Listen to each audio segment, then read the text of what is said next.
गर्मियों का मौसम चल रहा था। सभी जानवर पेड़ की छांव में आराम फरमा रहे थे। इसी जंगल में छोटू बंदर और मानक हिरण आपस में बातचीत कर रहे थे। यार, कितनी गर्मी है। अभी तो अप्रैल का महीना है, ना जाने और कितने सितम ढाएगी। सच में यार, थोड़ा सा भी कदम बाहर नहीं निकलता। गर्मी ने तो मानो कसम खा रखी है, इस बार सारे रिकॉर्ड तोड़ेगी। अगले दिन एक बाज तेजी से उड़ता हुआ छोटू बंदर के पास आया।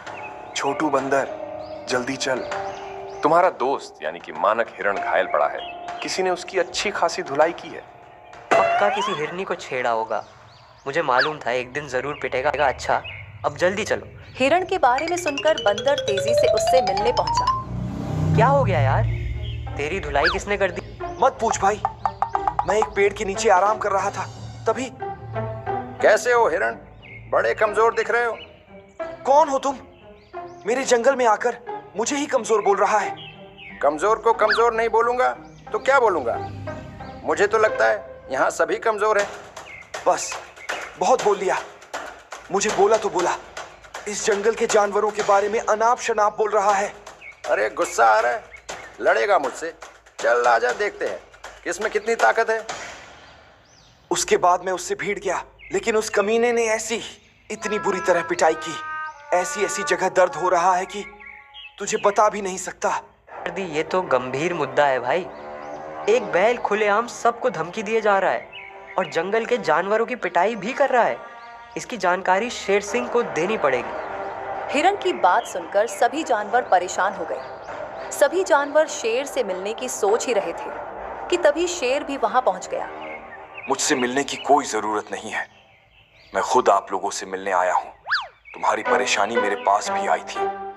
अच्छा भला आराम कर रहा था, तभी एक बैल मेरे पास आया और मुझे युद्ध करने के लिए बोला। शुरू में मैंने उसे मना किया, बोला कि तुम अतिथि हो, मगर उसने मेरी बुराई करनी चालू कर दी। मुझे गुस्सा आ गया और फिर क्या महाराज? क्या आपने उसे मार दिया कि जंगल से भगा दिया? उसके बाद उस घमंडी बैल ने मेरी ऐसी धुलाई की, मुझे अपने गुफा से ही बाहर कर दिया और बोला है कि अगर मैं इस जंगल में दोबारा नजर आऊं तो वो मुझे जिंदा नहीं छोड़ेगा। इसलिए मैं यह जंगल छोड़कर जा रहा हूं। ये आप क्या कह रहे हैं? आपकी राजगद्दी का क्या होगा? भाड़ में गई राजगद्दी, जिंदा रहूंगा तो और कभी राजगद्दी मिल जाएगी। मैं तो कहता हूं तुम सब उसके सामने झुक जाओ, इसी में तुम सभी की भलाई है। ये बोलकर शेर जंगल छोड़कर चला गया। अब सभी जानवरों की परेशानी और बढ़ गई। सभी बैल से मिलने पहुंचे। बैल अब शेर की गुफा के पास आराम फरमा रहा था। आइए आइए, आप सभी यहाँ आए, इसके लिए आप सभी का धन्यवाद। मगर आप कुछ बोले इससे पहले मैं कुछ बोलना चाहता हूँ। मेरा नाम काला है और मैं अब से इस जंगल का राजा हूँ। ये बात आप सभी को माननी पड़ेगी। ऐसे कैसे तुम्हें अपना राजा मान ले? अच्छा, तो फिर आ जाकर ले दो 2 हाथ, देखते हैं किसमें दम है। तुम सभी की भलाई इसी में है कि तुम मुझे राजा मान लो, वरना अच्छा नहीं होगा। बैल की बातों से सभी जानवर समझ गए थे कि बैल कितना घमंडी है। वह किसी भी हालत में इस जंगल को छोड़ने वाला नहीं था। धीरे धीरे समय बीता। एक दिन छोटू बंदर की माँ की तबीयत बहुत खराब हो गई। वहां के भालू वैद्य उनका इलाज करने पहुंचे। क्या हुआ वैद्य जी? मेरी माँ की तबीयत कैसे खराब हो गई? तुम्हारी माँ का बीपी बहुत बढ़ गया है। 2 दिन के अंदर दवाई बनाकर खिलानी होगी। तो बनाइए ना, किसका इंतजार कर रहे हो?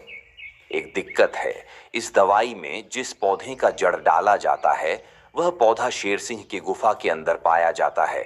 और तुम्हें तो पता है अब वहां किसका राज्य है। आप दवाई बनाने की विधि चालू कीजिए, मैं जल्द वह दवाई लाता हूँ। भालू की बात सुनकर बंदर परेशान हो गया। वह अच्छे से जानता था कि बैल इतना दयालु नहीं है कि उसके कहने मात्र से उसे पौधा दे दे, मगर और कोई चारा नहीं था तो मजबूरन बंदर बैल के पास पहुंचा। महाराज की जय हो। महाराज, हमें आपसे एक काम है। जबान संभाल कर बोल, तुम्हारा महाराज हूँ और तुम मुझे काम बता रहे हो। क्षमा करें महाराज, मगर मुझे आपकी गुफा में उगने वाली पौधे की ज़रूरत है। मेरी माँ बीमार है, उसके इलाज के लिए मुझे वह पौधा चाहिए। ठीक है, मैं तुझे पौधा ज़रूर दूंगा, मगर इसके लिए तुम्हें मेरा एक काम करना होगा। आज रात तुझे मेरी गुफा के बाहर पहरा देना होगा। अगर मंजूर है तो बताओ। मुझे मंजूर है महाराज, आप चिंता मत कीजिए, मैं रखवाली करूंगा।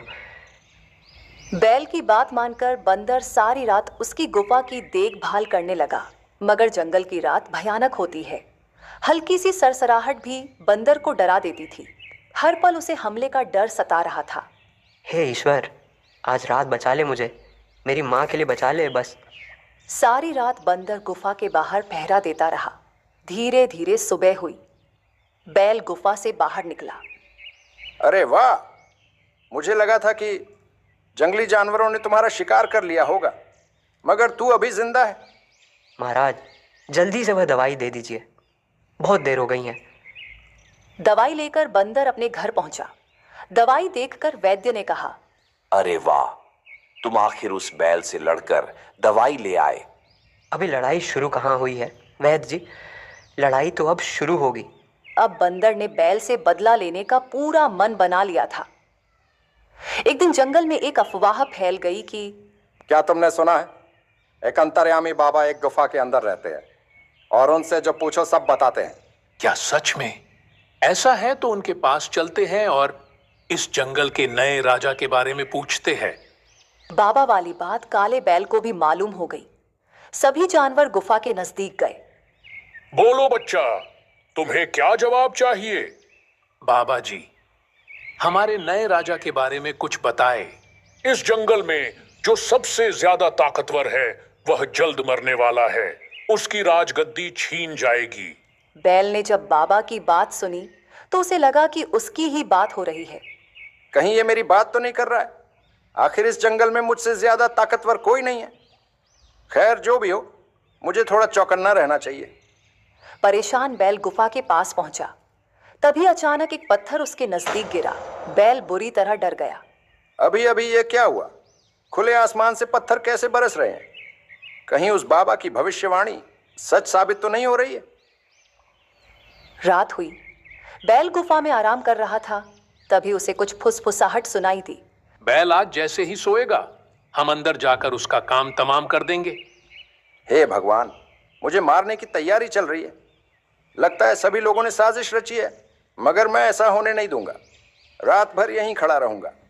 बैल बुरी तरह डर चुका था। रात भर वह जागता रहा।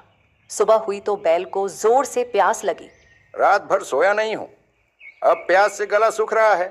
पास के तालाब में जाता हूं और थोड़ा गला गिला करता हूं। वह नजदीक के तालाब के पास पहुंचा। जैसे ही वह तालाब के पास गया, अचानक कालिया मगरमच्छ ने उस पर हमला कर दिया। वह दौड़ते दौड़ते गुफा के पास पहुंचा और हाँफते हुए बोला, ये सब मेरे साथ क्या हो रहा है?